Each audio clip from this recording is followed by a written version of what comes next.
Alors,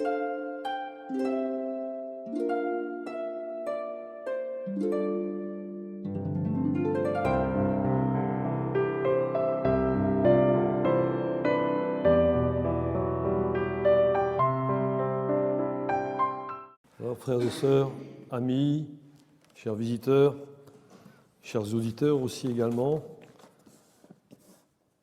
Jésus-Christ est ressuscité. Il est vraiment ressuscité. Amen. Parce que si Christ n'était pas ressuscité, alors notre foi serait vaine et nous serions le plus malheureux des hommes. Mais oui, mais gloire à Dieu, Christ est réellement ressuscité. Et vous savez quoi ? Il est apparu à plus de 500 témoins à la fois. Et eux, ils l'attestent parce qu'ils avaient la foi, ils avaient eu connaissance que le Messie devait venir. Et quand Christ est ressuscité, il est apparu à 500 personnes, à plus de 500 personnes. Donc ces gens, ils ont attesté que Christ était ressuscité. Et si vous viviez à l'époque, vous n'étiez pas d'accord avec ceci, vous alliez faire quoi d'après vous ? Vous alliez trouver ces témoins. Vous alliez frapper à la porte, parce que chacun se connaissait. Vous alliez frapper à la porte. Alors toi, tu as vu Jésus. Oui.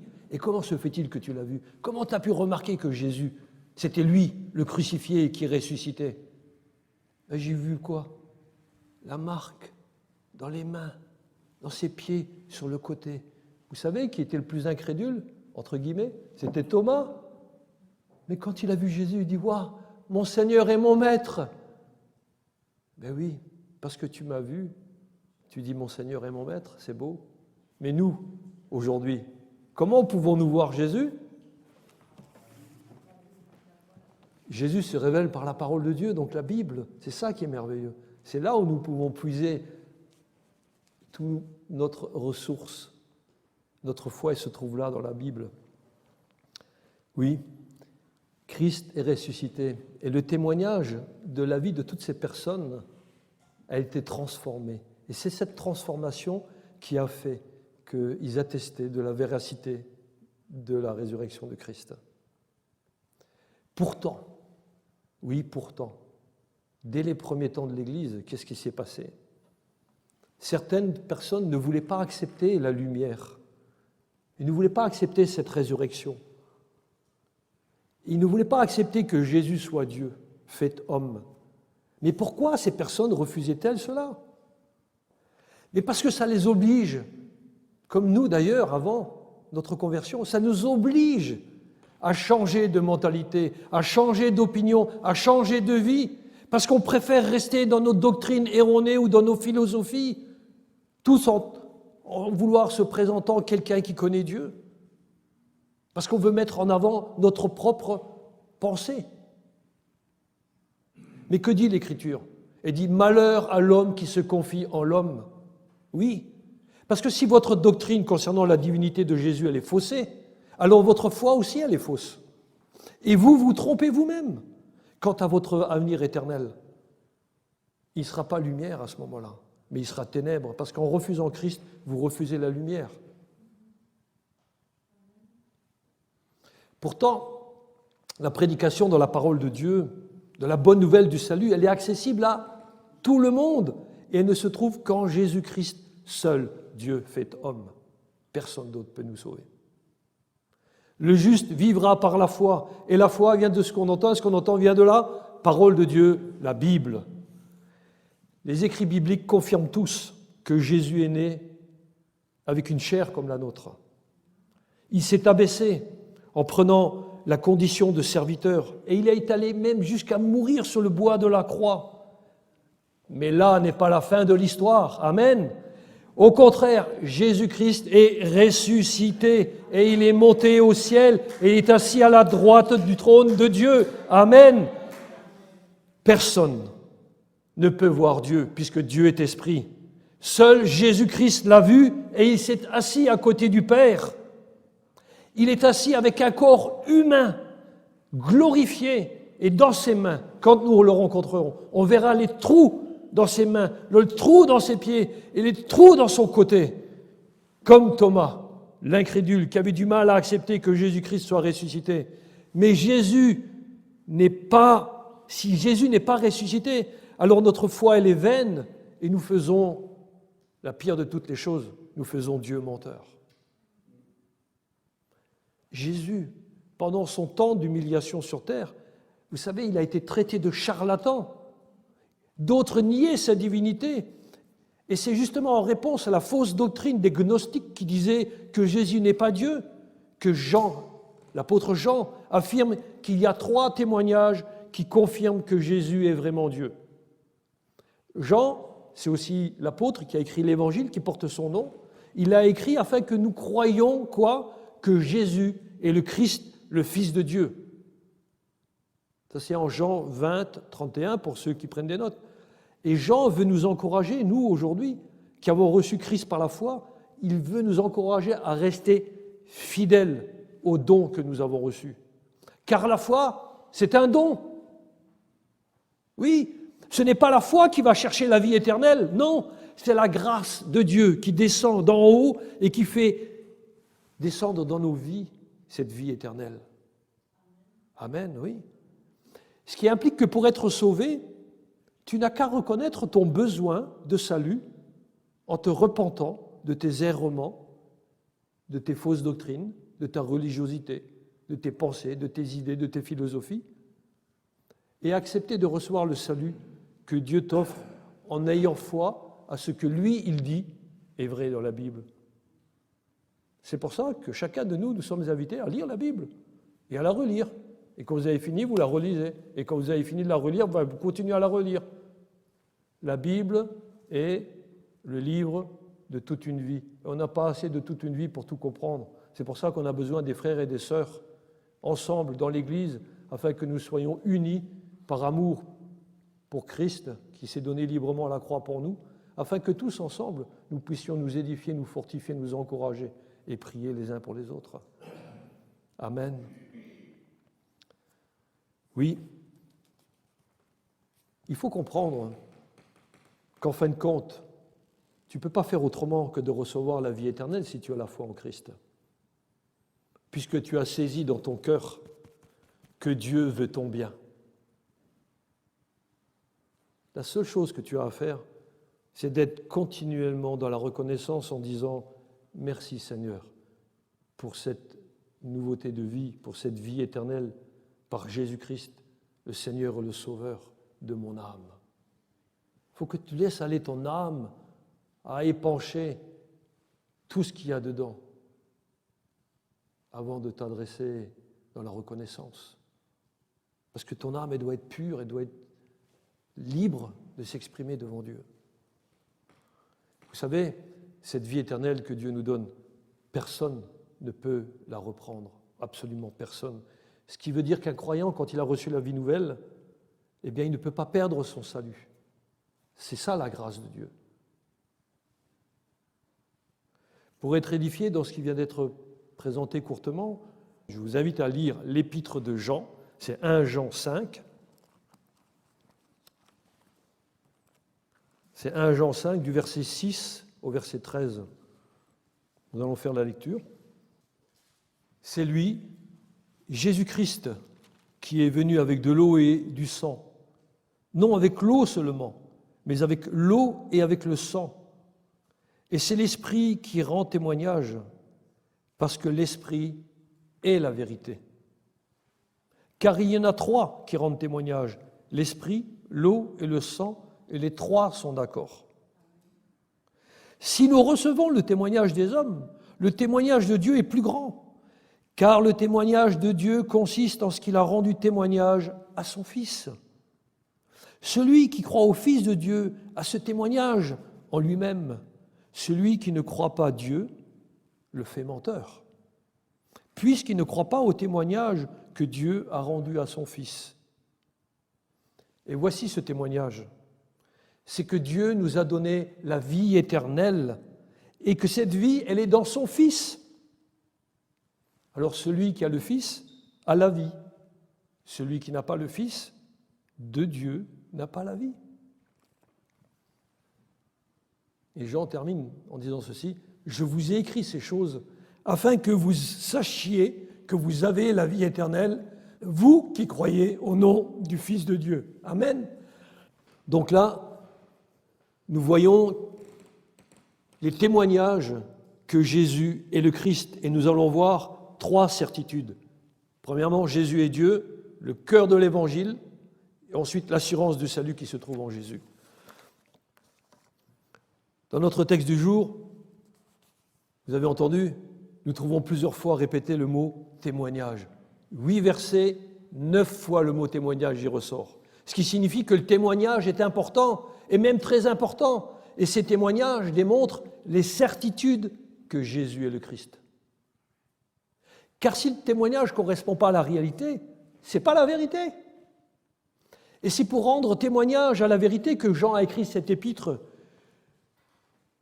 Nous avons déjà lu les fois précédentes, on peut relire maintenant, épître de Jean, donc 1 Jean 1, versets 1 à 3, qui nous parle de Jésus, la parole incarnée qui s'est faite chair.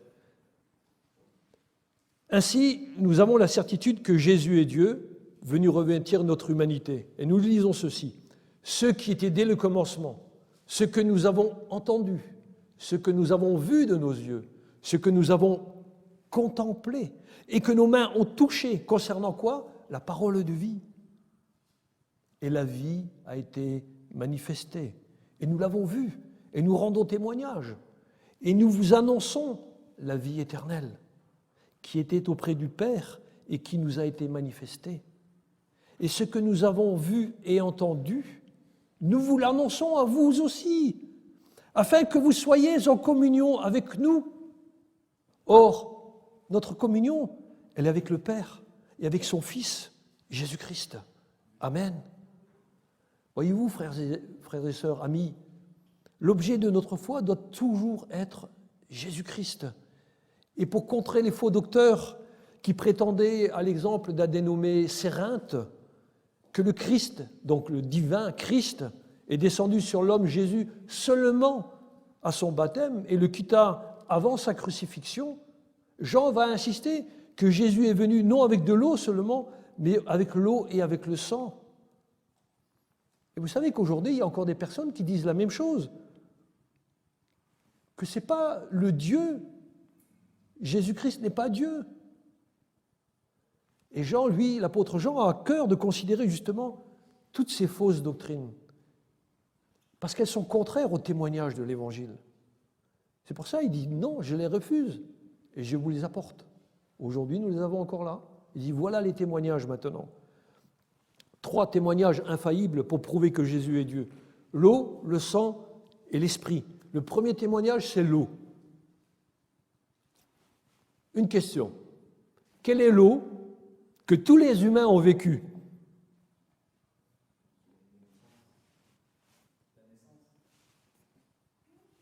Oui, mais comment la naissance? Ah, je suis sûr que les femmes le savent, ça. Hein. Vous savez pourquoi? Le vétérinaire aussi le sait. Allez, vous savez, quand vous êtes né, avant de naître, vous étiez dans le ventre de la maman, là, et vous faisiez quoi? Enfin, je ne sais pas comment on nage, là. Non, on ne nageait pas, c'est vrai, hein, mais on était entouré d'un liquide qui s'appelle le liquide amniotique qui entoure le fœtus. Ah ouais, Jésus est né d'eau. Ça signifie bien qu'il a une chair comme la nôtre et qu'il n'est pas un pur esprit. D'ailleurs, Jean, dans son évangile, présente Jésus comme né d'une femme. Ben oui, puisqu'il dit que sa mère était avec lui aux noces de Canaan. Ce n'est pas un pur esprit, hein. Jésus n'est pas un pur esprit. Et d'ailleurs, le témoignage de maman de Jésus montre que Jésus est pleinement humain. Il est né non, voilà, bien sûr, il est né d'une chair, comme nous tous. D'ailleurs, vous savez quoi? Quand Jésus est né, sa maman aussi a perdu les os. Hein. Ça montre bien qu'il est né d'eau. De plus, l'affirmation que Jésus était à la fois homme et Dieu, nous la voyons quand Jean, l'apôtre Jean, insiste très fortement sur la dimension divine de Christ. La nouvelle la plus extraordinaire, nous la trouvons en Jean, donc l'évangile de Jean, chapitre 1, verset 14, qui nous dit quoi? Que la parole de Dieu a été faite chair. Ouais. Donc Jean, il est celui qui insiste à la fois le plus sur la nature divine de Dieu, tout en disant que c'est un être humain, comme nous. Donc, Jésus est né d'eau, né de chair, né de la chair. Jean insiste vraiment là-dessus. Imaginez cela un instant. Jésus qui est Dieu, béni éternellement, il s'est limité lui-même en revêtant notre humanité. On va lire Philippiens 2, versets 5 à 11.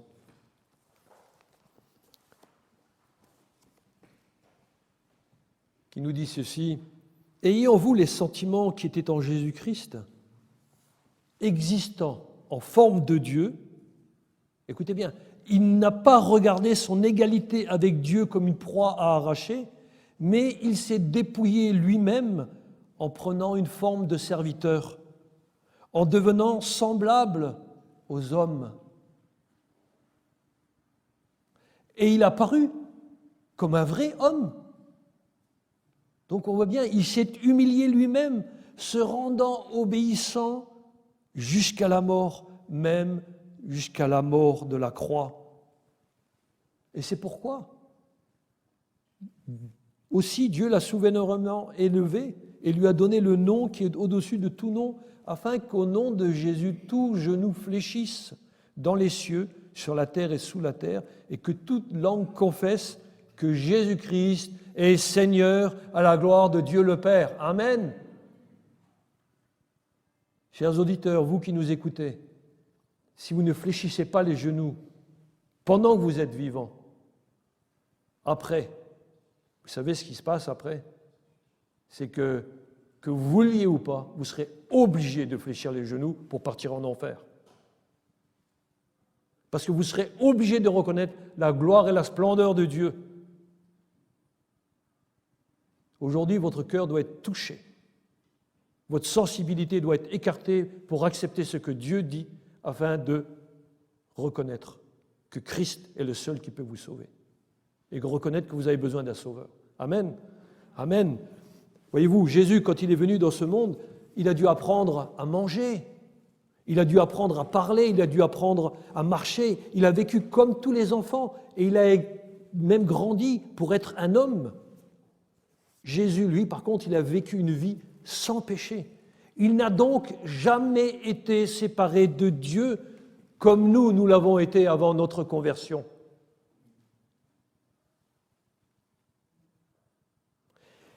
C'est pour cela que Jésus a toujours été en relation avec le Père. Et quand Jésus s'est présenté à Jean le Baptiste pour se faire baptiser, alors imaginez, Jean le Baptiste sait très bien qui est Jésus. Il est le Messie promis. Oui, n'oubliez pas que Dieu avait mis à part Jean le Baptiste, il l'avait appelé au ministère. D'ailleurs, c'est le dernier apôtre, c'est le dernier prophète de l'Ancien Testament. Alors, qu'est-ce qu'a dit Jean le Baptiste en voyant Jésus venir vers lui pour être baptisé dans le Jourdain? Il a dit mais c'est moi qui ai besoin d'être baptisé par toi, et toi tu viens à moi. Inimaginable. Et la réponse de Jésus, c'est « laisse faire maintenant, car il est convenable que nous accomplissions ainsi tout ce qui est juste. » Waouh! Mais pourquoi Jésus a pris le baptême de Jean, puisque le baptême de Jean est un baptême de repentance? Comprenons, Jésus n'a pas besoin de se repentir, il n'a pas de péché. Pourquoi? Parce que Jésus s'est identifié avec tous ceux qui se reconnaissent qu'ils sont perdus. Et c'est en cela que Jésus dit clairement ceci, il dit « Je vais prendre votre dette, je vais prendre sur moi les conséquences de vos péchés et de vos désobéissances. »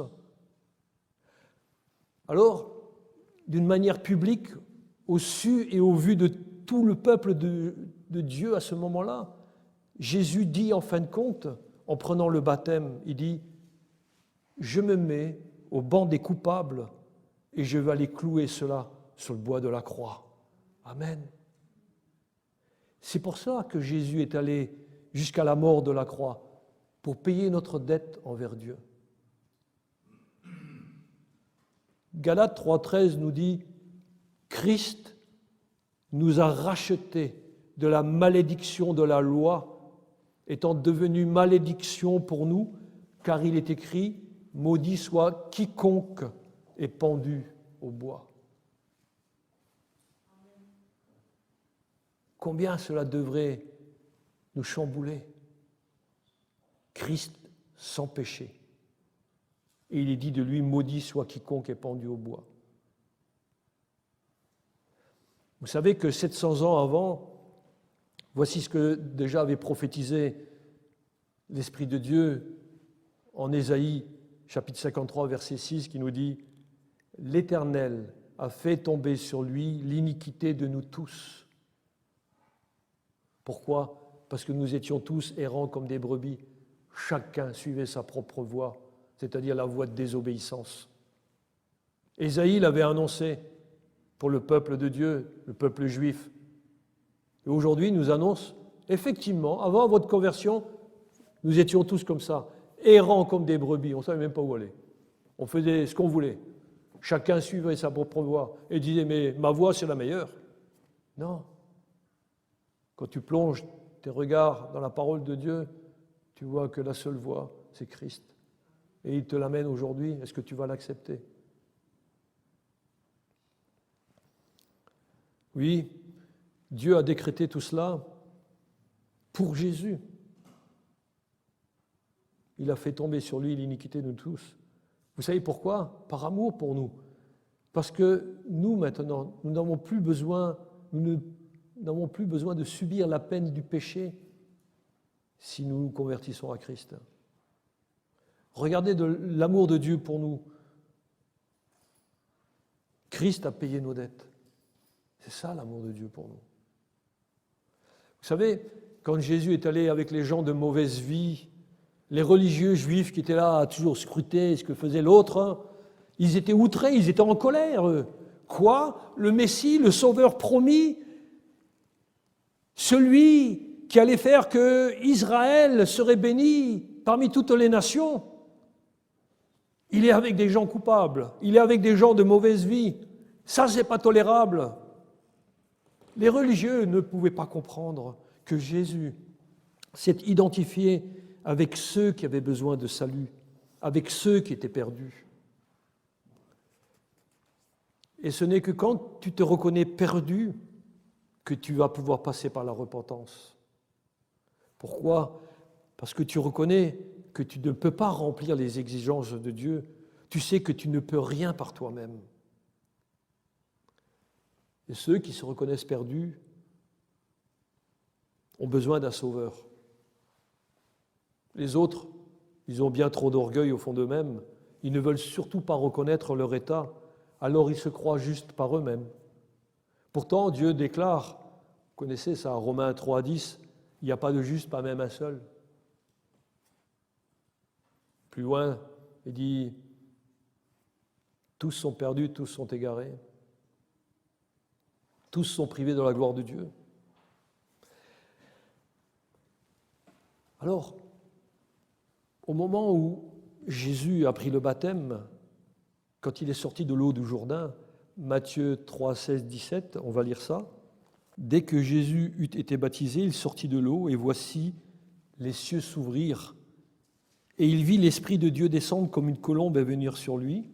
Et voici, une voix fit entendre des cieux ces paroles.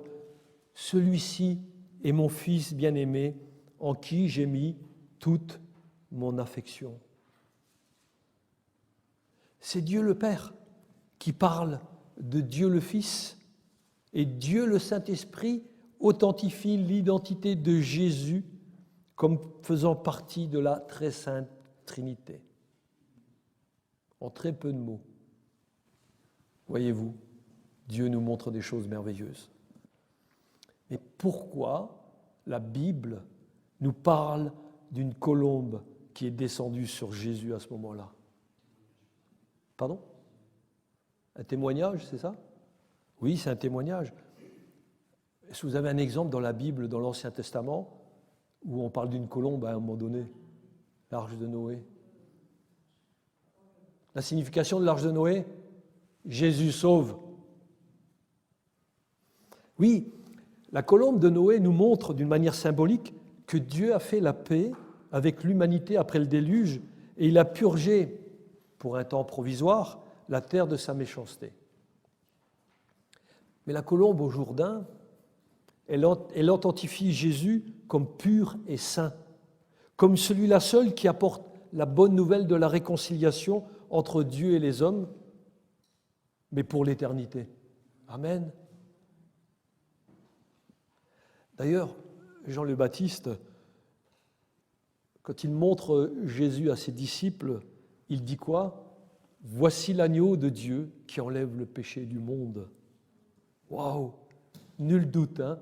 Jésus est bien le Christ qui s'est incarné pour prendre sur lui nos péchés afin de nous racheter de la malédiction de la loi.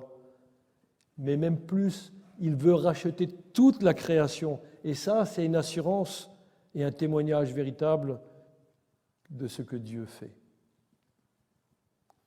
Alors pourquoi tant d'hommes et aussi de religieux refusent cette vérité dont Dieu rend témoignage? Celui-ci est mon Fils bien-aimé, en qui j'ai mis toute mon affection.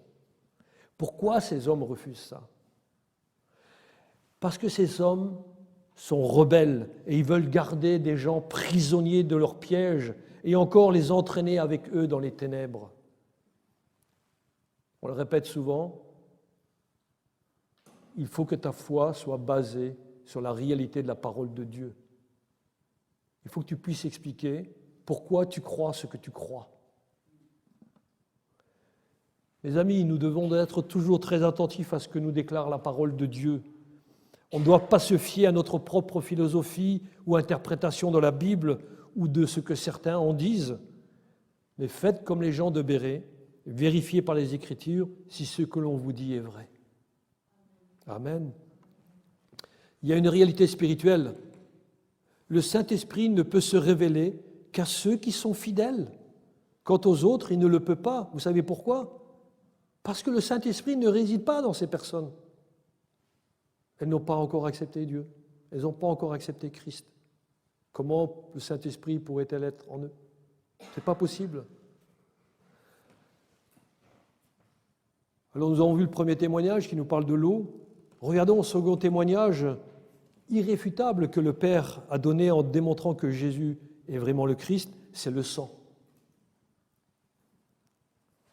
À la croix, lorsque Jésus rendit son esprit, il nous est précisé, mais uniquement dans l'évangile de Jean, chapitre 19, verset 34, qu'un des soldats romains lui perça le côté avec une lance, et aussitôt il sortit du sang et de l'eau. Pourquoi est-ce tellement important pour que Jean précise que du sang sorte de Jésus à ce moment-là?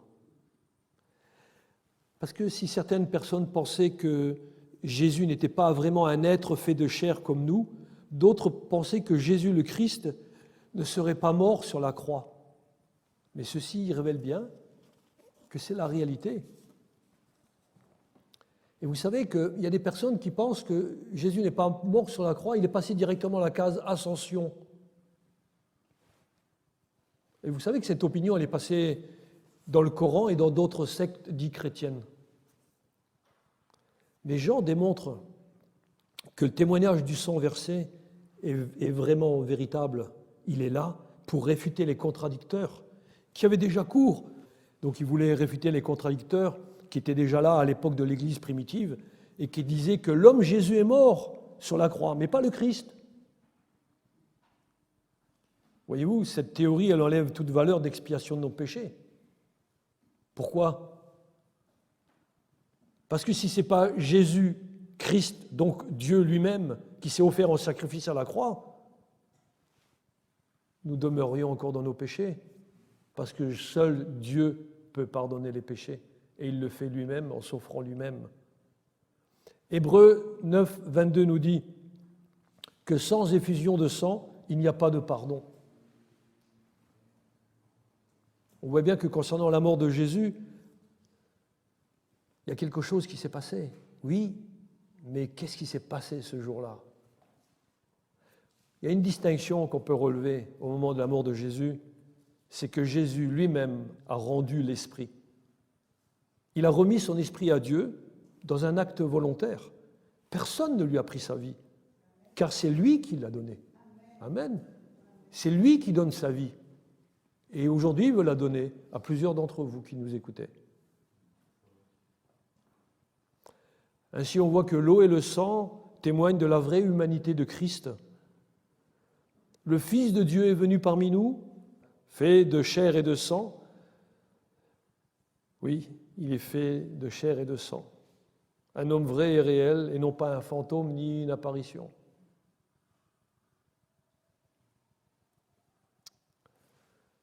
Vous savez que ce fait a été clairement établi quand le soldat a percé Christ de côté. Il est sorti de l'eau et du sang de son côté percé. Vous savez qu'à ce moment-là, il s'est passé quelque chose aussi, que le témoignage de Dieu en faveur de Christ a été rendu par 3 miracles. Lorsque Jésus était sur la croix, il y a eu des ténèbres en plein après-midi. 2, il y a eu un tremblement de terre. 3, il y a le déchirement du voile du temple. Oui. Si vous cherchez une référence biblique là-dedans, vous trouverez ça en Matthieu 27, versets 45 à 53, pour ceux qui prennent des notes. Et c'est pour ça, quand le centenier qui était là, le centenier romain qui était là, quand il a vu tout cela, qu'est-ce qu'il a dit ? Qu'est-ce qu'il a dit ? Il a même écrié. Assurément, celui-ci était vraiment le Fils de Dieu. Amen. Oui. C'est un païen, vous savez, qui exprime cela. Alors que les érudits juifs, oui, ceux qui étaient enseignés dans la Torah, etc., refusaient cela. Vous voyez où, avec ces témoignages, il est facile de comprendre que Jésus est le Christ de sa naissance jusque dans l'éternité. Donc il est passé par la mort, mais jusque dans l'éternité, il est le Christ. Ainsi, il n'est pas devenu Christ à son baptême et il n'a pas perdu son titre de Christ à la croix. Non, parce que à chaque fois, le Père a rendu témoignage à la divinité de son Fils par des faits historiques clairement attestés. La Bible le prouve. Après avoir vu ces 2 témoignages de l'eau et du sang, regardons au 3e témoignage qui est celui de l'Esprit. Alors que je sache, aucun de nous n'étions présents au baptême de Christ, n'est-ce pas ? Ni quand il est mort. Et pourtant, une seule personne y était. Vous savez qui c'est ? Amen. Le Saint-Esprit. C'est le Saint-Esprit qui est la seule présente, qui est la seule personne qui était présente à ce moment-là et qui est présente aussi aujourd'hui. Oui, elle est présente en nous. Elle était présente, cette personne du Saint-Esprit, lorsque Jésus accomplissait son ministère en faveur des croyants. Voyez-vous, quand le Père a rendu le témoignage en faveur de Christ, c'est du domaine du passé, tandis que le témoignage du Saint-Esprit est une expérience présente et continuelle. Jean 15, 26 nous dit ceci. « Quand sera venu le Consolateur, que je vous enverrai du Père, l'Esprit de vérité qui vient du Père, il rendra témoignage de moi. » C'est Jésus qui parle. L'Esprit est venu pour rendre témoignage à Christ et nous pouvons lui faire confiance parce que l'Esprit, c'est la vérité. Amen. Alors mes amis, une question. Comment l'Esprit rend-il témoignage à votre cœur de croyant ? La conscience. Alors, rappelons-nous que le Saint-Esprit sert à distinguer les vrais croyants des autres. Romains 8, 15-16 nous dit ceci, et nous l'affirme d'une manière explicite. Ceux qui sont enfants de Dieu ont reçu un esprit d'adoption par lequel nous crions « Abba, Père ». L'Esprit lui-même rend témoignage à notre esprit que nous sommes enfants de Dieu. Effectivement, notre conscience, elle a été touchée. Oui, il y a un fait réel dans le croyant. Le témoignage du Saint-Esprit est en nous. Il est en nous et nous pouvons l'exprimer librement car il y a une réalité de cette confiance intérieure que nous avons d'appartenir à Christ.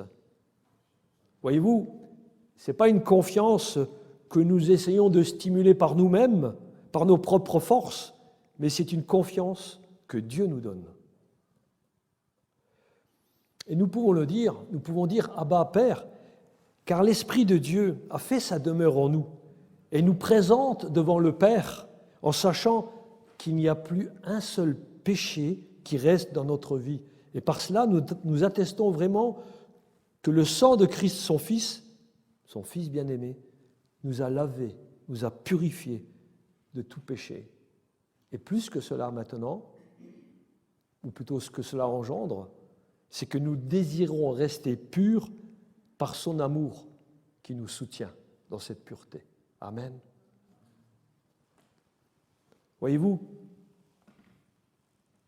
je puis dire Abba, Père, parce que j'ai aussi une conscience qui me dit que je suis au clair avec mes frères, avec mes sœurs, dans la foi, et qu'il n'y a rien qui empêche ma relation avec le Père. Et une autre certitude, c'est encore par la parole, la Bible, que l'Esprit rend témoignage, car lorsque nous la lisons, c'est le Saint-Esprit qui nous parle et nous instruit. Par contre, voyez-vous, une personne inconvertie, ce n'est pas vrai pour elle.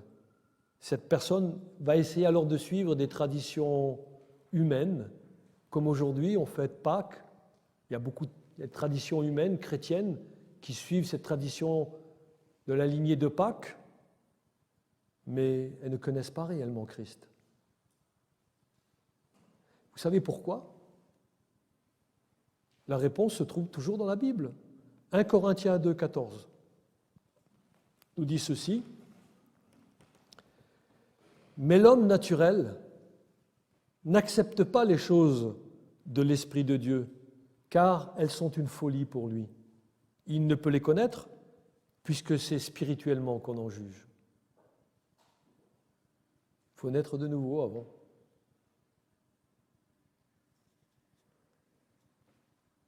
Vous savez que l'autre forme de témoignage, c'est que le Saint-Esprit nous donne, c'est que le vrai chrétien se sent à l'aise parmi les enfants de Dieu. Parce que le Saint-Esprit demeure en chacun de nous et nous avons vraiment un plaisir à partager la vérité de qui est Christ, de ce qu'il a fait pour nous et de ce qu'il continue à faire en nous. Amen.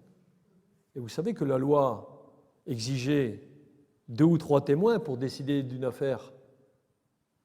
Et nous voyons que le Père a témoigné au baptême et à la croix, et l'Esprit témoigne encore aujourd'hui dans le croyant. Ainsi, l'Esprit, l'eau et le sang témoignent et prouvent que Jésus est vraiment Dieu et que la question du péché a été réglée une fois pour toutes, et c'est ainsi que la justice de Dieu a été satisfaite. Alors, dès lors, le témoignage, il est unanime concernant la personne et l'œuvre de Christ, puisque nous en sommes les témoins ici sur terre. Amen. Voyez-vous, Jean, il veut que notre témoignage, on puisse saisir dans notre témoignage un autre argument qui est de poids quand il déclare que nous recevons le témoignage des hommes, mais celui de Dieu est plus grand.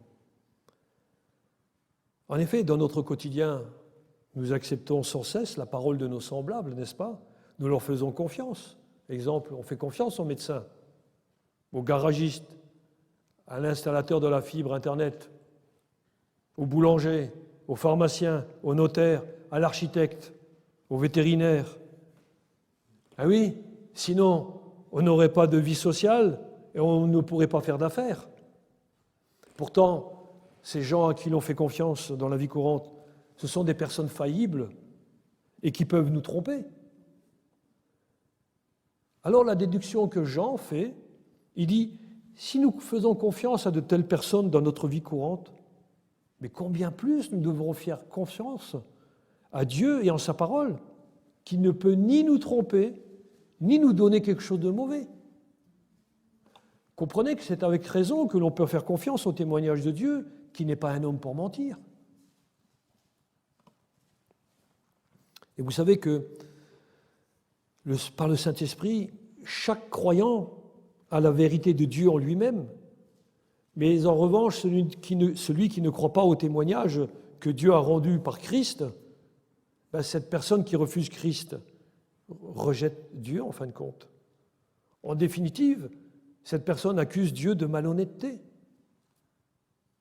Mais sachez qu'aucun incrédule ne peut avoir le témoignage de Dieu au-dedans de lui, car ne croyant pas le témoignage de Dieu, que Dieu a donné au sujet de son Fils, à ce moment-là, il fait Dieu menteur.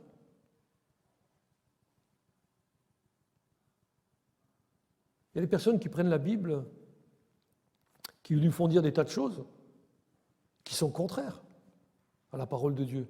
Donc ils font Dieu menteur. Alors est-ce que nous avons nous-mêmes la même rigueur que Jean pour dire qu'il n'y a pas de demi-mesure? Soit une personne croit sincèrement et le prouve par une vie transformée, soit elle attaque la vérité et la véracité de la parole de Dieu, du témoignage de Dieu, du témoignage de Christ. Il n'y a pas de demi-mesure. On ne peut pas être un chrétien à moitié. C'est ou un vrai ou tu n'es pas un vrai, quoi. Si vous lisez l'épître de Jean, vous remarquerez que Jean reprend tout le temps les hérétiques de cette époque-là, qui refusent de voir en l'homme Jésus qu'il est réellement le Christ divin, c'est-à-dire le Seigneur qui s'est livré lui-même en rançon pour nos péchés, en se laissant crucifier sur une croix. Et Jean défend la personne de Christ en montrant que Christ est vraiment à la fois pleinement homme et pleinement Dieu du début de sa vie jusqu'à la fin de sa vie terrestre, mais il est vraiment homme et Dieu pour l'éternité. Alors, après avoir pleinement établi cette réalité historique et spirituelle, Jean nous plonge dans la certitude du cœur de l'Évangile qui se trouve au verset 12, donc c'est 1 Jean 12, chapitre 5 et verset 12, qui nous dit « Celui qui a le Fils a la vie, celui qui n'a pas le Fils de Dieu n'a pas la vie. » Le Saint-Esprit, voyez-vous, nous révèle que sans le Fils, personne ne peut avoir la vie devant Dieu. Oui, Jean a dit de diverses manières que le salut de tout homme repose sur une perception juste de la personne de Christ. Et il a commencé cette lettre-là en disant en 1 Jean 1, au verset 2, « Et la vie a été manifestée. Et nous l'avons vue et nous lui rendons témoignage, et nous vous annonçons la vie éternelle qui était auprès du Père et qui nous a été manifestée. » Ensuite, Jean a mis plusieurs fois ses lecteurs en garde, donc nous-mêmes, contre les faux frères. Par exemple, il a déclaré 1 Jean 2, 22, il a déclaré ceci, « Qui est menteur, sinon celui qui nie que Jésus est le Christ? Celui-là est l'Antéchrist, celui qui nie le Père et le Fils. »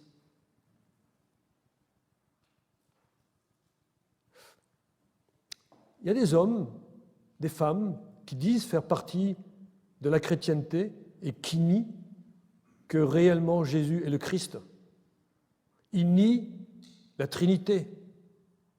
Ce sont des faux frères, des fausses sœurs. Jean, en tout cas, il nous rappelle que l'essence du salut, elle est là en 1 Jean 4, 9. L'amour de Dieu a été manifesté envers nous en ce que Dieu a envoyé son Fils unique dans le monde. Pourquoi faire? Afin que nous vivions par lui. Mais quand il dit afin que nous vivions, c'est que nous ayons cette nouveauté de vie. Cette nouveauté de vie pour la vie éternelle. Christ lui-même, il a dit à Marthe, quand bien même tu mourras, tu vivras. Oui, si tu crois en moi, je suis la résurrection et la vie. Quand bien même celui qui meurt, eh bien, il croit en moi, mais il vivra.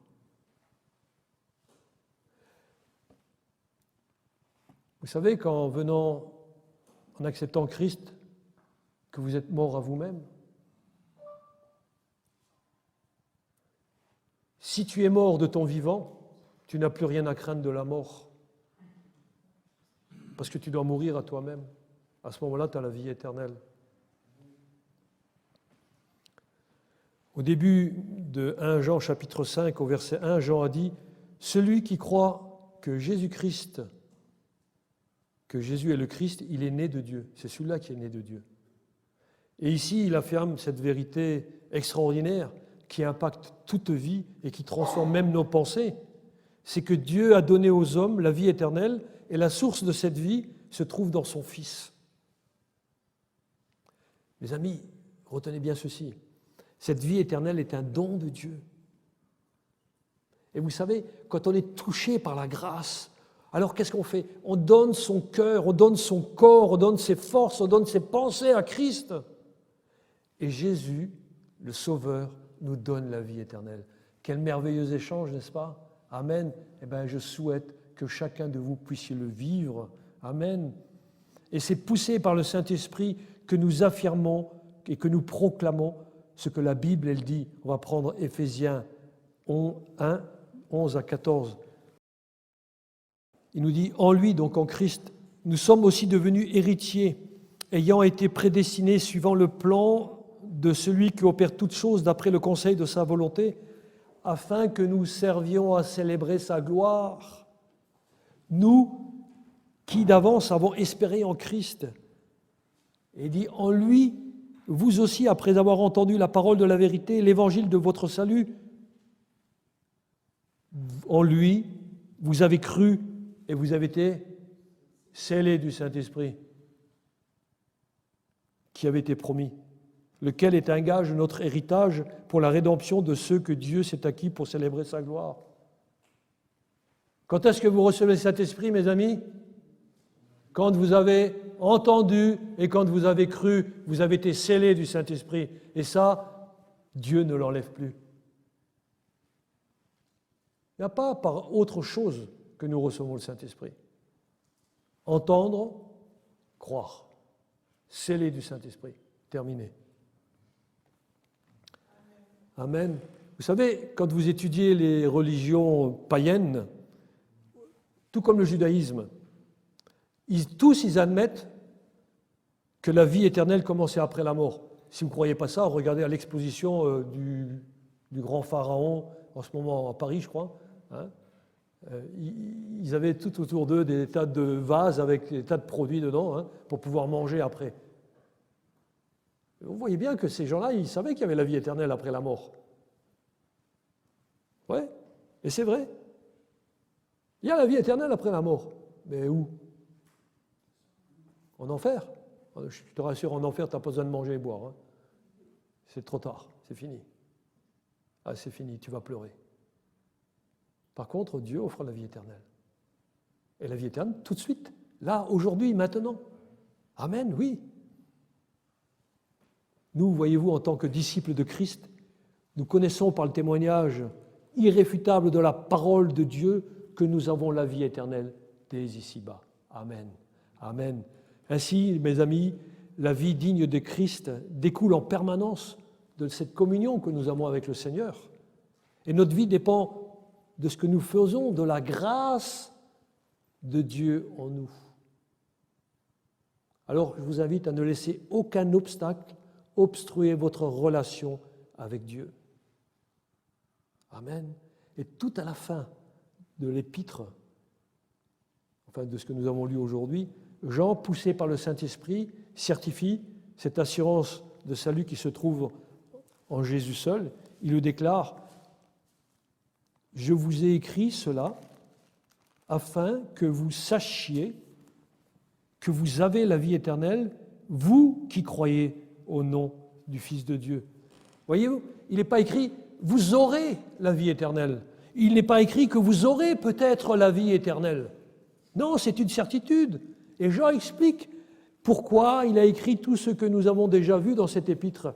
Il veut que dans le cœur des croyants, chacun de vous, vous sachiez que vous avez la vie éternelle, vous qui croyez au nom du Fils de Dieu. Amen.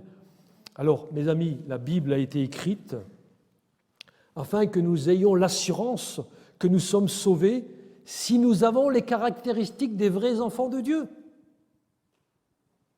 Surtout, si ce n'est pas le cas, ne mettez pas en oubli que sans repentance, nul ne verra Dieu. Il est bien nécessaire de le spécifier, car les hommes se font souvent des illusions, ce qui entrave la bonne marche qu'ils devraient avoir avec le Seigneur de gloire. Oui, parce qu'ils ont oublié de passer par la repentance et ils disent qu'ils appartiennent à Dieu. Mais ce n'est pas possible. Jésus-Christ est venu annoncer la repentance. Jean le Baptiste est venu annoncer la repentance. Les apôtres de Christ ont annoncé la repentance. Et toutes les vraies églises annoncent la repentance par l'intermédiaire de leurs responsables spirituels. Amen.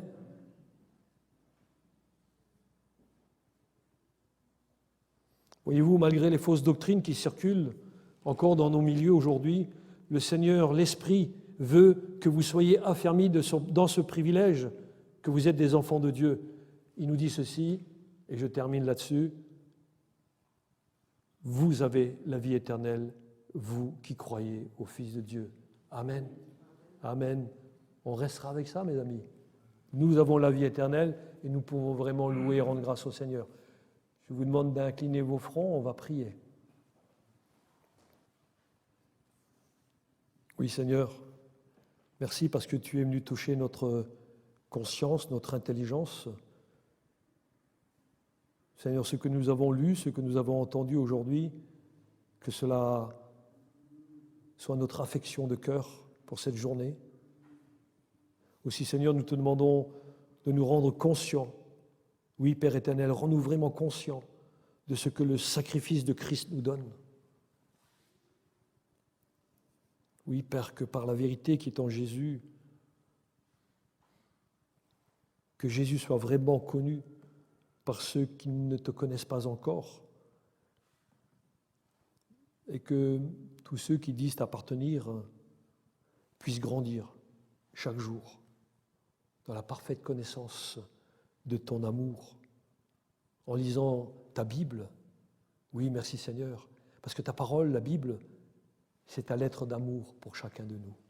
Oh, que nous mettions toute notre affection à la lire, Seigneur, et que nous puissions être renouvelés, transformés, et que, Seigneur, oui, ta parole nous fasse du bien et nous conduise chaque jour dans tes desseins merveilleux et dans tout ce que tu désires que nous fassions.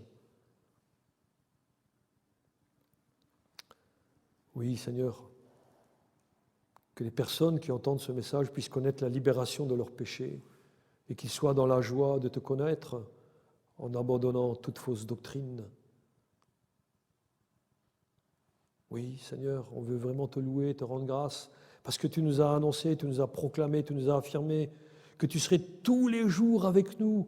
Et nous te rendons grâce aussi parce que tu nous as transformés, que cela se voit, car c'est ta lumière qui resplendit en nous et non plus des principes humains.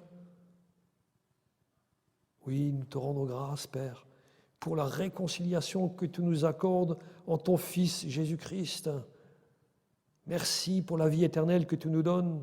Et merci pour cette assurance du salut que nul ne peut nous ravir de ta main. Ô Seigneur, gloire soit ton saint nom, Seigneur. Oui, gloire te soit donnée, Seigneur, que nos lèvres puissent continuellement proclamer, Seigneur, que tu es un grand Dieu, que nous voulons continuer à te bénir tout au long de cette journée, tout au long de notre vie, toi qui nous as accordé, Seigneur, le salut. Merci à Christ, ton Fils, notre Seigneur bien-aimé, qui par le Saint-Esprit, Seigneur, tu nous fais accepter que l'Esprit, ton Saint-Esprit, demeure en chacun de nous. Ô Seigneur, oui, que cette révélation, Seigneur, inonde nos vies et nous accompagne jusqu'au moment, Seigneur, où nous te verrons tel que tu es. Et nous pourrons, Seigneur, encore plus voir justement qui tu es, parce que nous verrons dans tes mains percées, Seigneur, les marques des clous, dans tes pieds également, et ton côté percé. Mais déjà ici-bas, nous croyons en toi, et nous savons, Seigneur, que tu fais notre joie, et que notre joie, nul ne peut ne nous la ravir. Gloire te soit donnée. Amen. Merci Seigneur. Amen.